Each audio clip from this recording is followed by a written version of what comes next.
The sun hovered low over Jerusalem, bathing the city in warm golden hues that reflected off its sacred stones. Its brilliance shimmered on the towering walls of the temple, Solomon's temple, the crowning jewel of his reign, built to honor the God of Israel. Yet, as the light of the day faded, so too did the light in the heart of its creator.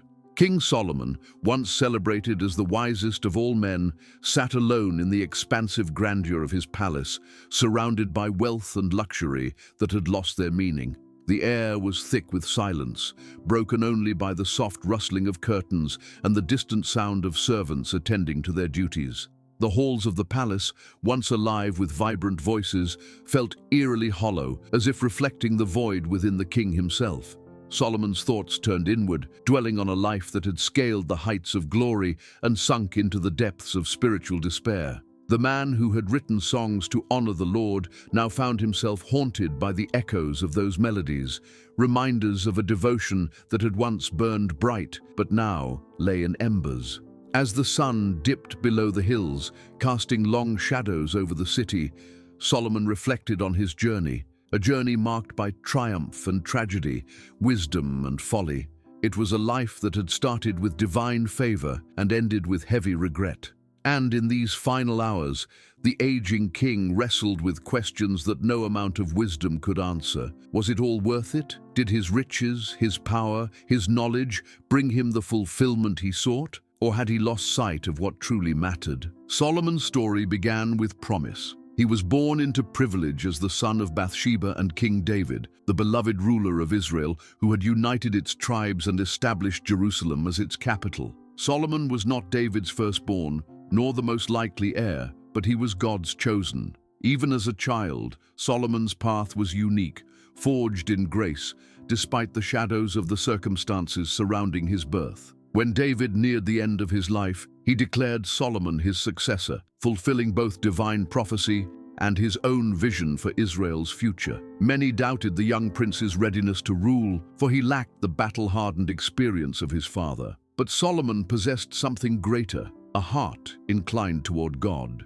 In the early days of his reign, Solomon sought the Lord with humility and fervor. At Gibeon, he offered sacrifices upon the high place, an act of devotion that drew the attention of the Almighty. One night, under the cover of darkness, God appeared to him in a dream, offering the young king a choice that would define his reign. "Ask for whatever you want me to give you," the Lord said. It was an offer that few would refuse.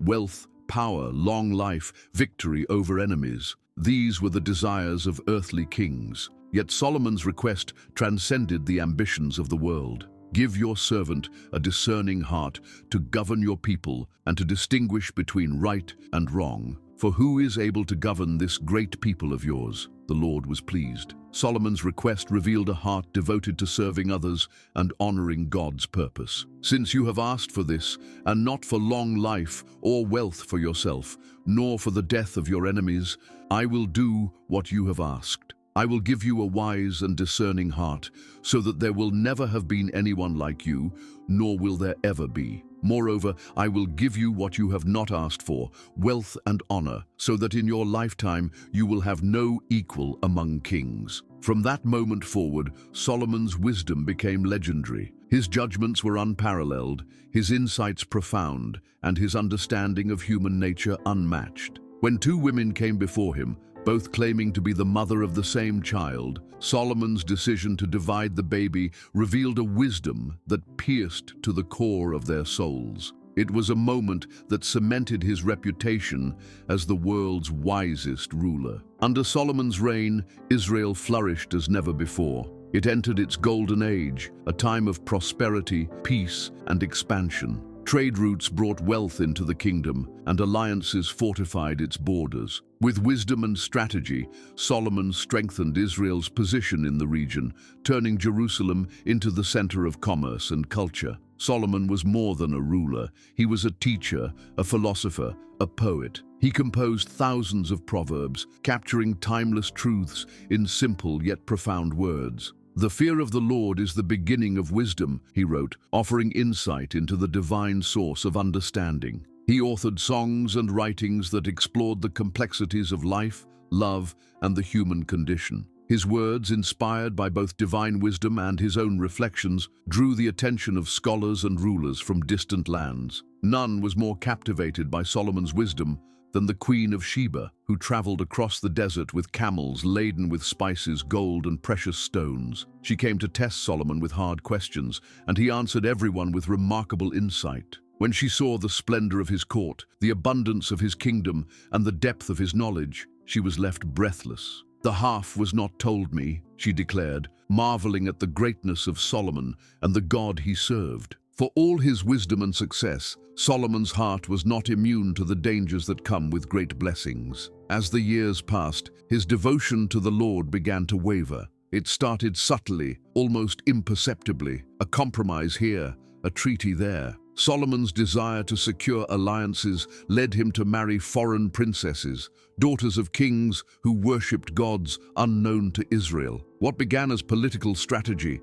soon grew into spiritual compromise. 700 wives, 300 concubines. The numbers were staggering, and with them came gods of stone and wood, idols that required worship and sacrifices. Solomon, in his effort to appease his wives, began to build altars to these foreign gods. Chemosh, Molech, Ashtoreth, their names became etched into the history of Israel's downfall. The man who had dedicated the temple to the Lord now stood on high places, bowing before idols. His heart, once fully devoted to God, became divided. The wisdom that had been his greatest gift was overshadowed by the allure of wealth, power, and pleasure. Solomon's choices began to erode the foundations of his kingdom. The riches that had once symbolized God's favor now seemed to mock his folly. The peace he had worked to establish teetered on the edge of collapse. The Lord had warned Solomon. Twice he had appeared to the king, urging him to remain faithful to the covenant.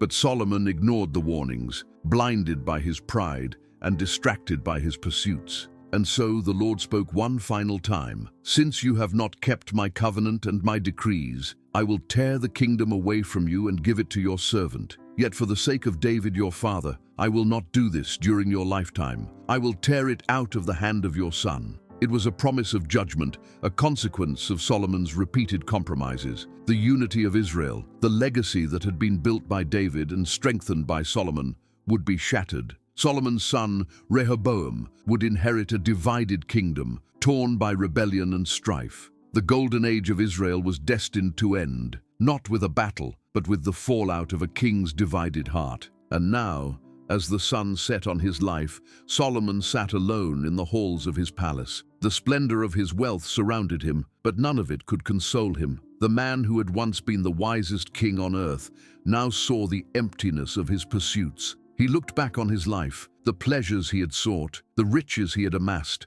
the power he had wielded, and in the end, it all felt hollow, meaningless, he whispered, utterly meaningless. Everything is meaningless. In his final moments, Solomon penned the words that would become the book of Ecclesiastes, a book filled with the hard-earned wisdom of a man who had learned that everything apart from God is fleeting. Now all has been heard. Here is the conclusion of the matter. Fear God and keep his commandments, for this is the duty of all mankind. The story of Solomon is not merely the tale of a king. It is a warning to us all. Even the wisest can fall, even the strongest can stumble, and even the most blessed can lose sight of the one who gave them everything. What can we learn from Solomon's life? How can we guard our hearts against the compromises that led to his downfall? Let this story challenge and inspire you to keep your heart fully devoted to God. If this message has touched you, share it with someone who needs to hear it. And remember, it's not how you start, it's how you finish